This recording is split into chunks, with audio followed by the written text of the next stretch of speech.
계속해서 하나님의 느헤미야 말씀을 나누도록 하겠습니다. 지난주 느헤미야 9장에서 레위 사람들을 중심으로 하나님의 말씀을 지키겠다는 그런 언약의 총독 느헤미야와 스라야를 비롯한 제사장들과 또 예수아를 비롯한 레위 사람들, 바로스를 비롯한 백성의 우두머리들이 언약에 또 서명을 하고 또 참여하는 것을 보았습니다. 그리고 10장으로 오면서 서명한 사람들의 명단이 나오고 또 하나님의 말씀을 지키고 또 하나님의 말씀대로 살아가겠다고 하는 그런 세 가지의 맹세를 하는 내용이 나오게 됩니다. 그리고 11장에 오게 되면 이제 예루살렘 성벽 안에 많은 이스라엘 사람들을 이주시키는 인구 재배치의 현황이 나오게 됩니다. 성벽 안에 지도자들과 또 투표를 통해서 10분의 1의 백성들, 또 자원하는 사람들, 그런 머무는 사람들의 명단이 나오고, 그리고 12장에 이르게 되면 드디어 예루살렘 성벽을 재건한 것에 대한 봉헌식을 올리며 큰 즐거움의 축제를 나누는 내용이 나옵니다. 저는 오늘 본문을 통해서 하나님의 말씀대로 살면 매일이 축제가 되어지는 그런 세 가지의 은혜를 여러분과 나누고자 합니다. 어떻게 하면 우리의 삶이 매일이 축제가 될 수 있을까요? 그것은 첫 번째, 하나님의 말씀을 실천하는 것입니다. 하나님의 말씀을 실천하십시오. 우리 28절, 29절 말씀 다시 한번 읽어보겠습니다. 시작. 이 밖에 그 나머지 백성들, 곧 제사장들, 레위 사람들, 성전 문지기들, 노래하는 사람들, 느디님 사람들, 또 하나님의 율법을 위해 다른 민족들과 스스로 구별한 모든 사람들과 그 아내들과 그 아들, 딸들, 지각과 통찰력이 있는 사람들 모두가 그 형제 귀족들과 마음을 같이해 하나님의 종 모세를 통해 주신 하나님의 율법을 따르고 우리 주 여호와의 모든 계명과 규례와 율례를 잘 지키기로 맹세했으며 그것을 어기면 저주를 달게 받겠다고 맹세했습니다. 예루살렘 성벽을 재건하고 나서 학사 에스라를 통해서 하나님의 말씀을 들은 이스라엘 백성들은 큰 통회의 자백을 하게 되었습니다. 더불어서 레위 사람들의 성경에 나오는 가장 긴 기도를 통해서 그들은 그들의 조상들의 죄와 자신들의 죄를 참회하는 참회의 기도를 드리고 이제 더 나아가서 하나님의 말씀대로 그들이 살아가겠다는 그러한 언약을 글에다가 성문에 종이에 기록을 하고 또 그 기록된 그 종이에 그들의 이름을 서명합니다. 총독 느헤미야를 비롯해서 종교 지도자였던 제사장들 22명, 또 레위 사람 17명, 또 행정 지도자 백성의 우두머리인 44명, 모두 84명의 이스라엘의 최고 리더십들이 서명을 하고 언약을 합니다. 그리고 우리가 읽은 28절의 말씀에 보니까 이 외에도 나머지 백성 가운데 지각과 통찰력이 있는 모든 사람들 역시 하나님의 말씀을 지키겠다고 맹세하는 모습을 보여줍니다. 이스라엘 백성들은 비장한 각오로 만약 말씀을 지키지 않는다면 우리가 저주를 달게 받겠다는 그런 고백도 합니다. 사랑하는 성도 여러분, 우리는 하나님의 말씀을 잘 듣고 또 많이 배우고 또 많이 알아야 될 것입니다. 그러나 진짜 중요한 것은 하나님의 말씀대로 우리가 순종하고 실천하는 것이 중요합니다. 우리가 하나님의 말씀에 대한 지식도 중요하지만 많이 알지 못한다 할지라도 내가 아는 하나님의 말씀만큼이라도 내가 실천하고 순종할 때 그 하나님의 말씀이 주시는 그 축복을 누릴 수 있고 그 말씀이 가지는 능력과 힘이 또 나를 통해서 또 이루어지는 것을 보게 됩니다. 어떻게 보면 이스라엘 백성들에게 하나님의 말씀이 없었던 게 아닙니다. 이미 모세 때부터 주어져 있었죠. 그렇지만 그들이 그 말씀대로 순종하지 않고 실천하지 않았을 때 그들이 심판을 받게 되고 멸망당하게 되고 포로로 끌려가게 된 것이 아니겠습니까? 이제 이스라엘 백성들은 다시 하나님 앞에서 하나님의 언약의 말씀 앞에 그들이 지키겠다는 맹세를 하게 됩니다. 특별히 세 가지 부분을 그들이 맹세하게 됩니다. 첫 번째는 이방인들 간의 결혼을 금지하겠다고 합니다. 이방 여인을 아내나 며느리로 맞아들이거나 자기의 아들이나 딸을 이방 사람들에게 주는 일을 하지 않겠다고 맹세합니다. 이거는 뭐 국제 결혼을 나쁘게 이야기하는 것이 아니라 이 이방 사람들과의 결혼을 통해서 들어오는 이방 신에 대한 우상 숭배를 경계하는 그런 내용입니다. 성경에도 보면 모세가 구스 여인과 외국 여인과 결혼하기도 하고 또 보아스가 모압 여자였던 룻과 결혼하는 부분도 있죠. 어떻게 보면 솔로몬이 정책적으로 그가 많은 나라 외국 이방 여인들을 결혼함으로써 이방 신들을 섬겼던 그런 제약을 경계하겠다는 의미입니다. 또 두 번째는 하나님의 말씀에 나온 그대로 안식일을 지키고 안식년을 지키겠다고 그들이 맹세합니다. 하나님께서 정하신 그 계명의 말씀을 따라서 안식일에는 일을 하지 않고 온전히 하나님을 기억하고 그리고 7년이 되는 안식년 때는 땅을 쉬게 하고 채무자의 빚을 면제해 주는 일을 하겠다고 합니다. 그리고 세 번째, 또 그들의 의무였던 성전세를 내는 일과 또 하나님이 그들에게 베풀어 주신 것에 구별하여 드리는 헌물과 11조를 지키겠다고 그들이 맹세하게 됩니다. 성도 여러분, 우리가 하나님의 말씀을 많이 아는 것도 중요하겠지만 진짜 중요한 것은 하나님의 말씀대로 실천하는 것입니다. 순종하는 것입니다. 그럴 때 하나님의 말씀해 주시는 축복을 누릴 뿐 아니라 그 말씀이 가진 그 능력이 나에게 나타나게 되어지는 거죠. 특별히 하나님의 말씀대로 순종하며 실천하는 이스라엘 사람들, 하나님께 드리는 제물도 기쁜 마음으로 드리겠다고 고백합니다. 액수의 많고 조금이 아니라 정직하고 헌신된 마음으로 헌금을 드리겠다고 고백합니다. 사도 바울도 고린도 교회에게 이런 말씀을 했습니다. 고린도후서 9장 7절 말씀인데요, 우리 같이 한번 읽어보겠습니다. 시작. 각자 마음에 정한 대로 하되 아까워하거나 억지로 하지 마십시오. 하나님께서는 기쁨으로 내는 사람을 사랑하십니다. 하나님 앞에 날마다 순간마다 하나님이 내 삶의 주인임을 고백드리고 그리고 그 하나님께서 내게 주신 것을 다시 하나님께 돌려드리고 또 하나님으로부터 받은 은혜에 감사하는 마음을 온전히 표현하고 드리는 것, 아까워하거나 억지로 하는 것이 아니라 기쁨으로 내는 것, 그것이 우리에게도 필요할 것입니다. 제가 어렸을 때 저희 가정은 교회를 다니지 않았었는데 제가 이제 교회를 가면 저희 어머니 교회는 나오지 않으셨던 분이지만 이제 헌금을 주셨어요.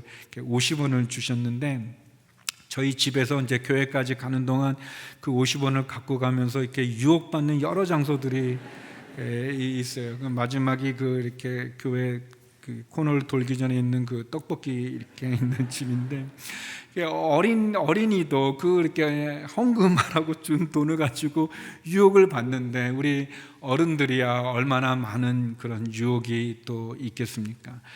이스라엘 사람들 이제 그들은 맹세하고 언약합니다. 하나님의 말씀대로 지키겠다고 순종하겠다고 실천하겠다고 그들은 언약을 합니다. 그리고 그들이 하나님의 말씀대로 순종했을 때 하나님이 주시는 은혜와 축복을 누릴 뿐 아니라 그 말씀에 순종하여 실천할 때 하나님의 말씀의 능력이 우리의 삶 가운데 또 나를 통해 나타나는 것입니다. 사랑하는 성도 여러분, 하나님의 말씀에 순종하시고 실천함으로 하나님이 주신 은혜와 능력을 경험하는 저와 여러분 되기를 소망합니다.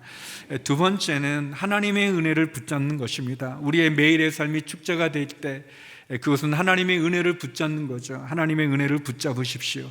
우리 느헤미야 11장 1절에서 2절 말씀 같이 한번 보겠습니다. 시작. 백성들의 지도자들은 예루살렘에 살게 됐습니다. 나머지 백성들에 대해서는 제비를 뽑아 10분의 1은 거룩한 성 예루살렘에서 살게 했고 그 나머지 10분의 9는 각자 자기의 성읍에서 살게 했습니다. 또 모든 백성들은 예루살렘에 살기로 자원하는 사람들을 축복해 주었습니다. 12장은 이제 예루살렘 성벽을 건축하고 완성했지만 또 말씀 가운데, 기도 가운데 영적인 부흥을 경험했지만 실제적으로 이스라엘 백성들 예루살렘 안에 거하는 사람들이 소수였습니다. 많지 않았습니다. 도시로서의 기능을 할 수 없는 상황입니다. 예루살렘은 성 둘레가 총 6km가 넘는 큰 성이었지만, 그러나 이미 140년 전에 무너졌던 도시일 뿐 아니라 성전도 폐허가 됐던 곳입니다. 황폐된 곳이고 또 수도의 의미가 있기 때문에 늘 적들과 원수들의 공격의 첫 번째 목표가 되는 그러한 위험한 곳이었습니다. 또 이미 많은 것이 폐허로 무너져 있었기 때문에 상권이 형성된 그런 상업도시가 아니었기 때문에 돈을 버는 것도 어려운 그런 낙후되어진 지역이었습니다. 그리고 예루살렘은 산 위에 있는 도시입니다. 그렇기 때문에 이렇게 살아가는 데 있어서도 여러 가지가 굉장히 불편한 그런 장소입니다. 특별히 하나님의 성전이 있는 곳이어서 다른 어떤 지역에 비해서 종교적으로 엄격함이 있는 곳입니다. 이런 이유들로 인해서 예루살렘 성벽은 완성되었지만 그 성 안에 사는 사람들은 너무 적었습니다. 그래서 총독 느헤미야는 이제 1차, 2차, 3차 기한을 통해서 온 지도자들은 당연히 예루살렘 성 안에 살게 했고, 그리고 백성들 가운데는 제비를 뽑아서 10분의 1은 예루살렘에 살고 나머지 10분의 9는 각자 자기의 성읍에 살게 했습니다.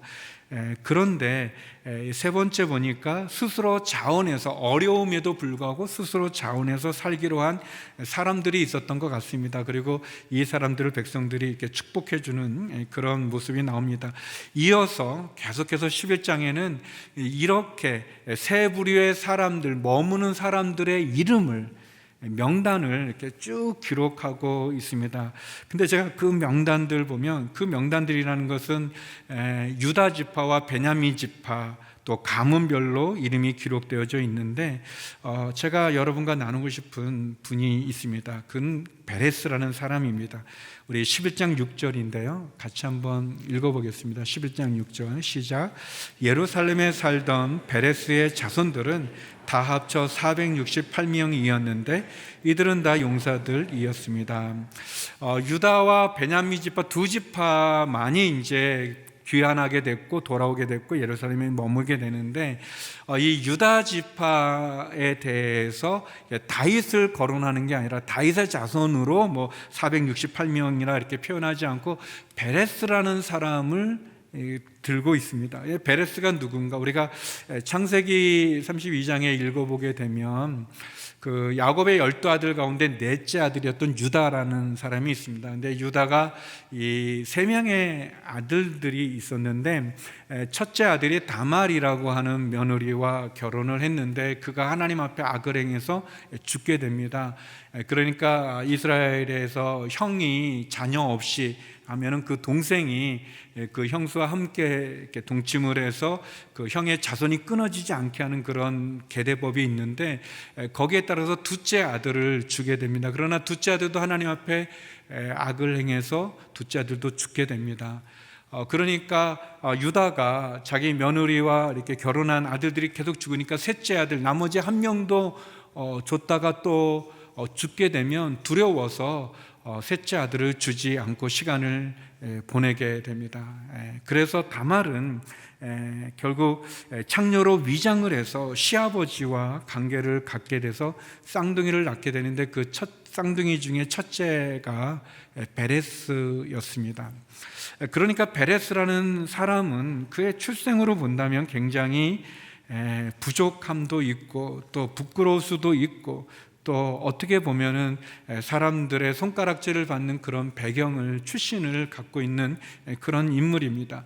근데 느헤미야 11장은 유다 자손 중에 다윗의 자손으로 그 이름들을 기록하는 것이 아니라 유다 자손 중에 베레스의 자손으로 그 이름들을 기억하고, 그 이름 가운데 베레스 자손 가운데 다윗도 있지만 그 자손들 가운데 총체의 대표로 베레스라는 사람을 계속 거론하고 있습니다. 룻기 4장 12절에도 보면 룻과 보아스가 장로들과 백성들로부터 축복의 말을 들을 때 이런 말을 듣습니다. 다말이 유다에게서 낳아준 베레스의 직과 같게 하기를 원합니다 라는 그런 축복의 말을 듣게 됩니다. 베레스, 그의 출생은, 그의 배경은 남들에게 손가락질 받을 수 있고 남들에게 보면 부끄러울 수 있는, 멸시받을 수 있는 그러한 삶의 배경을 갖고 있지만, 그러나 하나님께서 베레스에게 은혜를 베풀어서 그가 유다 지파의 대표가 되어지고 결국 베레스의 족보에서 다윗 왕도 나오고 마태복음에 보면 메시아 예수 그리스도가 나오는 그런 은혜를 잊게 됩니다. 베레스는 터트림, 깨트림이라는 그런 뜻을 갖고 있습니다. 어떻게 보면 우리들이 가지고 있는 고정관념을 깨트리고 예수님의 조상이 되어지는 은혜를 베푸는 하나님의 그 은혜를 보여주는 그러한 인물이라고도 말할 수 있습니다. 사랑하는 성도 여러분, 사람들이 우리를 향해서 손가락질 할 때 손가락질 받을 수밖에 없는 인생이라 할지라도 하나님께서 우리와 함께 해주시면, 내가 하나님을 붙잡으면 하나님은 그 모든 것을 역전시킬 수 있는 분임을 기억하시기 바랍니다. 비록 큰 소리 칠 것 없는 인생이어도, 자랑할 것 없는 인생이어도, 남들이 무시하고 알아주지 않는다 할지라도 하나님을 붙잡으면 은혜의 하나님께서는 그런 나를 있는 모습 그대로 봐주실 뿐만 아니라 도리어 높여주시고 인도해 주시고 함께해 주시는 분이십니다. 성도 여러분, 우리의 삶 속에 하나님의 은혜를 붙잡으시기 바랍니다.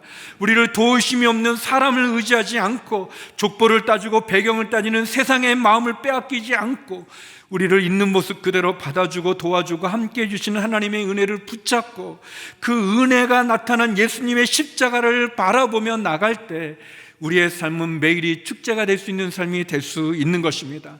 하나님 베레스를 높이신 것 같이, 세우신 것 같이, 사랑하는 성도 여러분, 하나님을 붙잡으면, 그 은혜를 붙잡으면 하나님께서도 우리를 세워주시고 높이시는 분이심을 기억하시기 바랍니다. 마지막으로 우리가 오늘 본문에서 볼 수 있는 우리의 매일의 삶이 축제가 되기 위해 우리가 할 수 있는 것이 있다면 그것은 하나님의 기쁨을 소유하는 것입니다. 하나님의 기쁨을 소유하십시오. 우리 느헤미야 12장 27절 말씀입니다. 우리 같이 한번 읽어보겠습니다. 시작. 예루살렘 성벽 봉헌식을 거행하기 위해 레위 사람들을 그 모든 거처에서 찾아 예루살렘으로 데리고 왔습니다. 심벌지와 하프와 수금에 맞춰 감사의 찬송을 부르며 즐겁게 찬양하며 봉헌식을 거행하기 위해서였습니다. 이제 12장으로 오면서 이제 이스라엘 사람들은 하나님께서 그들에게 베풀어 주신 그 예루살렘 성벽을 봉헌하는 의식을 치르게 됩니다. 성경에는 성전 봉헌식은 있지만 성벽 봉헌식은 없습니다. 그러나 느헤미야는 많은 제사장들, 레위 사람들, 또 특별히 악기를 연주할 수 있는 많은 사람들을 예루살렘 주변에 있는 그 도시로부터, 마을로부터 사람들을 데리고 와서 아주 성대하게 기쁨의 성벽 봉헌식을 하게 됩니다. 그 장면이 12장인데요. 이 성벽 봉헌식을 한 단어로 표현한다면 그것은 축제였습니다. 하나님의 말씀대로 순종하고 실천함으로 얻어지는 즐거움과 기쁨과 감격, 예루살렘 봉헌식, 하나님께 감사하는 열정적인 백성들의 그 기쁨의 예배로 하나님께, 그리고 다시 시작하는 그런 새 소망으로 어우러진 축제였다고 할 수 있습니다. 느헤미야는 모든 백성들을 다 모읍니다. 그리고 에스라를 중심으로 한 백성, 한 무리는 한쪽 오른쪽으로, 왼쪽이죠, 정확히 보면 왼쪽으로 돌게 하고, 느헤미야는 자기와 또 한 무리들, 나머지 반은 또 이렇게 왼쪽으로 이렇게 돌게 하면서 이렇게 이 무리가 성벽을 중심으로 이렇게 서로 이렇게 반대 방향으로 흩어지면서 하나님을 찬양합니다. 52일 만에 기적과 같이 성벽을 쌓게 해주시고 또 영적인 부흥을 통해서 다시 새로운 민족으로 출발할 수 있는 소망을 주신 하나님 앞에 감사의 찬양을, 그 모든 악기들을 동원해서 함께 찬양하며 돌다가 중간에서 다시 만나게 될 때 함께 이 두 무리가 만나서 성전에 들어가 하나님께 큰 제사를 올려드리니 그런 축제를 하게 합니다. 어떻게 보면 이 성벽 위에 두 무리가 나눠서 찬양하는 이 모습에는 큰 감동이 있습니다. 그것은 그들이 지난 140년 동안 무너졌던 성벽을 다시 쌓기도 되어지고, 그리고 하나님 약속의 말씀대로 바벨론 포로에서 돌아와서 그들이 새로운 민족으로, 새로운 나라로 하나님의 말씀으로 거듭나 새로운 출발을 할 수 있는 것을 보여주기도 하는, 더불어서 산발락, 도비야, 게셈, 이 사람들이 여우가 올라가도 무너지는 성벽이라고 조롱했던 그 성벽에 백성들이 올라가서 이렇게 튼튼하고 그리고 완벽하게 만들어주신, 이 모든 일을 이루어주신 하나님이 우리를 지킨다는 것을 이방 사람들에게 보여주는 그러한 의미의 그 성전 봉헌식을 그들이 하게 됩니다. 이 봉헌 가운데 하나님께서 백성들 가운데 큰 기쁨을 주십니다. 우리 12장 43절 말씀입니다. 우리 같이 한번 읽어보겠습니다. 시작. 또한 그들은 그날 희생제사를 크게 드리고 즐거워했습니다. 하나님께서 그들에게 큰 기쁨을 주셨기 때문입니다. 아내들과 어린아이들도 즐거워했습니다. 그리하여 예루살렘에서 즐거워하는 소리가 멀리까지 들렸습니다. 그동안 예루살렘에는 즐거움의 소리가 없었습니다. 고통과 신음의 소리, 박해와 압제, 모든 것이 폐허로 무너져 버린 그 슬픔의 고통의 소리가 있었죠. 또 하나님의 말씀 앞에 자신들의 죄와 조상들의 죄를 참여하는 통곡이 있었지만, 이제는 하나님께서 그들에게 큰 기쁨을 주셔서 보면 아내들과 어린아이들도 즐거워하고 그 즐거운 소리가 멀리까지 들렸다고 얘기합니다. 하나님의 은혜를 경험하고 하나님의 말씀에 순종하고 실천하고 하나님의 은혜를 붙잡음으로, 그리고 하나님이 주시는 기쁨으로 즐거움의 소리가 멀리까지 퍼져가는 이 축제가, 이 은혜가 저와 여러분의 삶 가운데도, 우리 가정 가운데도, 그리고 우리 교회 가운데도, 그리고 어려운 이 나라 이 민족 가운데도 이 축제의 큰 기쁨의 소리가 울려 퍼지기를 간절히 소망합니다. 어떻게 이스라엘 백성들이 이런 기쁨을 누릴 수 있었는지요? 그것은 그들이 하나님의 말씀 앞에 다시 바로 서겠다는, 그 언약을 지키겠다는, 그리고 하나님의 은혜를 붙잡고 하나님께서 함께해 주심으로, 하나님이 주시는 기쁨으로 그들이 축제를 누릴 수 있는 것입니다. 하나님 앞에 하나님의 말씀에 순종함으로, 그래서 무엇보다도 그들이 하나님이 주시는 큰 기쁨으로 즐거워하는 기쁨. 사랑하는 성도 여러분, 이 하나님이 주시는 기쁨은 조건이 아닙니다. 하나님이 주시는 이 기쁨은 나 같은 사람도 하나님이 사랑한다는 그런 은혜의 고백의 기쁨입니다.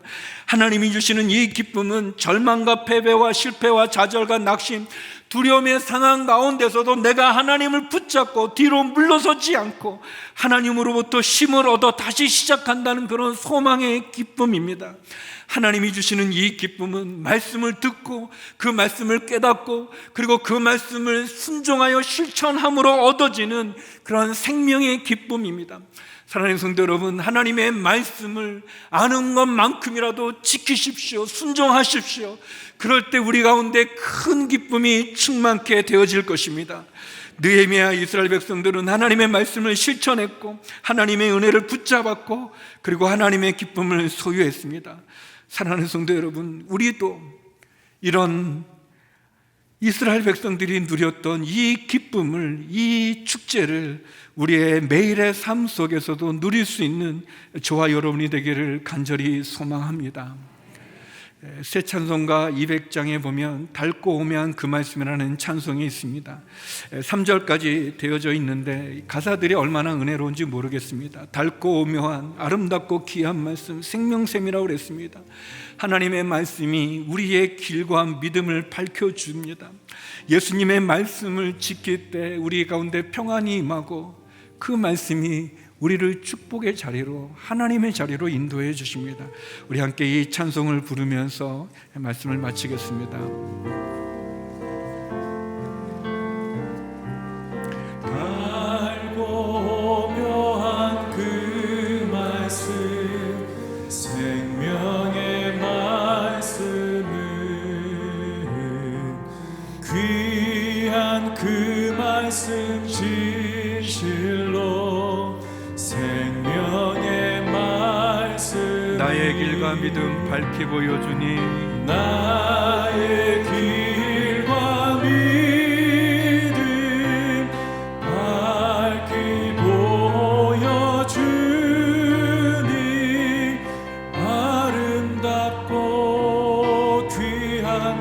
말씀 생명샘이로다.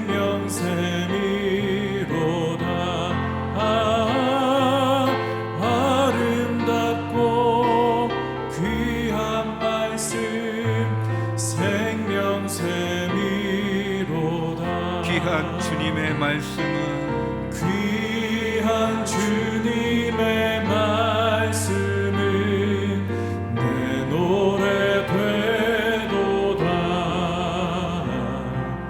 모든 사람을 살리는 생명의 말씀. 각도 없이 받아 생명길을 가니 각도 없이 바다 생명 길을 가니 아름답고 귀한 말씀 생명샘이로다.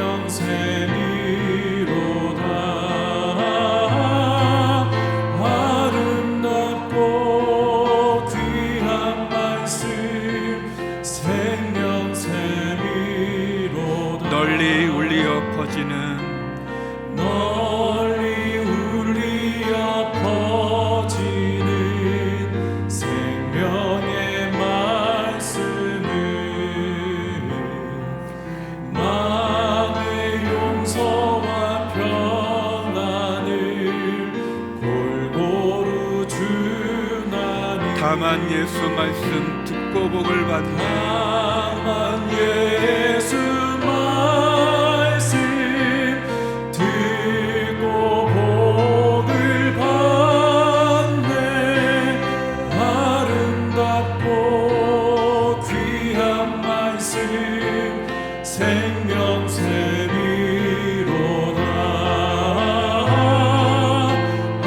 아름답고 귀한 말씀 생명샘이로다. 하나님 아버지, 하나님의 말씀에 순종하고 실천하는 저희들이 되게 하여 주옵소서. 하나님, 은혜를 베푸시는 하나님의 은혜를 붙잡고 하나님이 주시는 기쁨을 소유하여 우리의 매일의 삶이 축제의 삶이 되는 은혜를 저희에게 허락하여 주시옵소서. 예수님 이름으로 기도드립니다. 아멘.